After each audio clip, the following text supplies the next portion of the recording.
जय श्री राम। श्री रामचरितमानस के बालकांड के दोहा नंबर 148 से आगे। प्रस्तुत प्रसंग में मनु और शत्रुपा जी ने भगवान की बहुत कठिन तपस्या की है और प्रभु ने उनको दर्शन दिए हैं और उनसे अपना मन इच्छित वरदान मांगने को कहा है। इन चौपाइयों में इसी प्रसंग का वर्णन हुआ है। तो आइए हम पाठ शुरू करते हैं।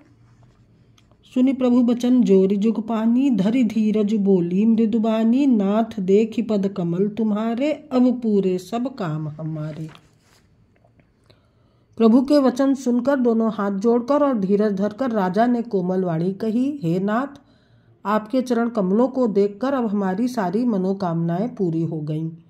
एक लालसा बड़ी उर्माही, सुगम अगम कही जात सो नाही, तुम्हि देत अति सुगम गोसाई, अगम लाग मोहि निज कृपनाई। फिर भी मन में एक बड़ी लालसा है, उसका पूरा होना सहज भी है और अत्यंत कठिन भी, इसी से उससे कहते नहीं बनता। हे स्वामी, आपके लिए तो उसका पूरा करना बहुत सहज है, पर मुझे अपनी कृपणता दीनता के कारण यह अत्यंत कठिन मालूम होता है। जथा दरिद्र विबुधतर उपाई, बहु संपत्ति मागत सकुचाई, तासु प्रभाव जानी नहीं सोई, तथा हृदय मम संशय होई। जैसे कोई दरिद्र कल्प वृक्ष को पाकर भी अधिक द्रव्य मांगने में संकोच करता है क्योंकि वह उसके प्रभाव को नहीं जानता, वैसे ही मेरे हृदय में संशय हो रहा है। सो तुम जानहु अंतर जामी, पुरोह मोर मनोरथ स्वामी, सकुच बिहाई मागु नृप मोही, मोरे नहीं अदेय कछ तोही। हे स्वामी, आप अंतर्यामी हैं, इसलिए उसे जानते ही हैं, मेरा वह मनोरथ पूरा कीजिए। भगवान ने कहा, हे राजन, संकोच छोड़कर मुझसे मांगो, तुम्हें न दे सकूं ऐसा मेरे पास कुछ भी नहीं है। दोहा। दानि शिरोमणि कृपा निधि, नाथ कहूँ सती भाव, चाहूँ तुम्हें समान सुत, प्रभु सन कवन दुराव। राजा ने कहा, हे दानियों के शिरोमणि, हे कृपा निधान, हे नाथ, मैं अपने मन का सच्चा भाव कहता हूँ कि मैं आपके समान पुत्र चाहता हूँ, प्रभु से भला क्या छिपाना। देखी प्रीत सुनि बचन अमोले, एव मस्तु करुणा निधि बोले, आप सरिस खोजो कह जाई, नृप तव तनय होब मैं आई। राजा की प्रीति देखकर और उनके अमूल्य वचन सुनकर करुणा निधान भगवान बोले, ऐसा ही हो हे राजन, मैं अपने समान दूसरा कहाँ जाकर खोजूं, अतः स्वयं ही आकर तुम्हारा पुत्र बनूंगा। सतरूप ही बिलोकी कर जोरे, देबु मांग बर जो रुचि तोरे, जो बरु नाथ चतुर नृप मागा, सोई कृपाल मोहि अति प्रिय लागा।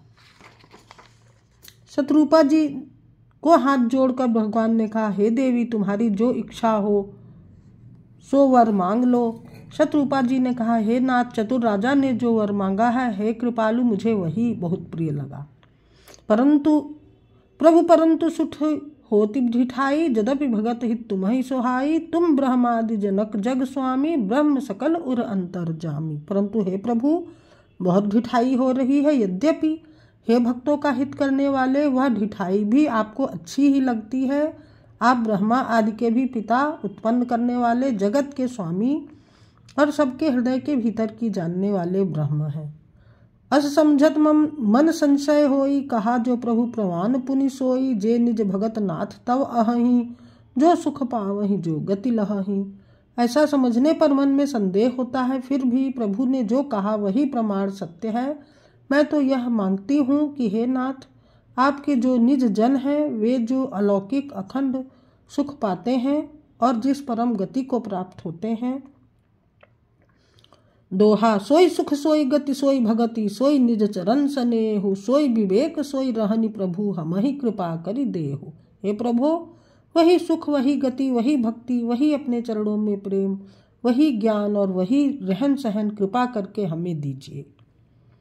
सुनि मृदु गूढ़ रुचिर बर रचना, कृपा सिंधु बोले मृदु बचना, जो कछु रुचि तुम्हारे मन माही, मैं सो दीन सब संशय नाही।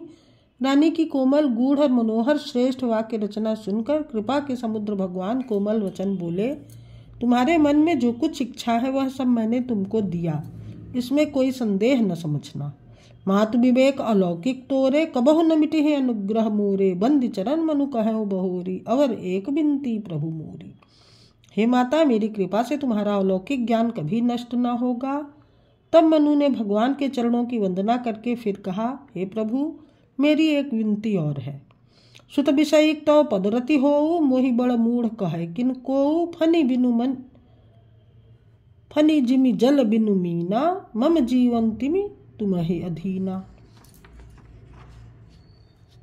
आपके चरणों में मेरी वैसी ही प्रीति हो जैसी पुत्र के लिए पिता की होती है। चाहे मुझे कोई बड़ा भारी मूर्ख ही क्यों न कहे, जैसे मणि के बिना सांप और जल के बिना मछली नहीं रह सकती, वैसे ही मेरा जीवन आपके अधीन रहे, आपके बिना न रह सके। अस बरु मागी चरण गहि रहउ, एव मस्तु करुणानिधि कहउ, अब तुम मम अनुशासन मानी, बसहु जाय सुरपति रजधानी। ऐसा वर मांगकर राजा भगवान के चरण पकड़े रह गए। तब दया के निधान भगवान ने कहा, ऐसा ही हो, अब तुम मेरी आज्ञा मानकर देवराज इंद्र की राजधानी अमरावती में जाकर वास करो। सोरठा तह करि भोग विशाल, तात गए कुछ काल पुनि, हुईहूँ अवध भुआल, तब मैं होब तुम्हार सुत। हे तात, वहां स्वर्ग के बहुत से भोग भोग कर कुछ काल बीत जाने पर तुम अवध के राजा होगे, तब मैं तुम्हारा पुत्र होऊंगा। जय श्री राम। दोहा नंबर 151।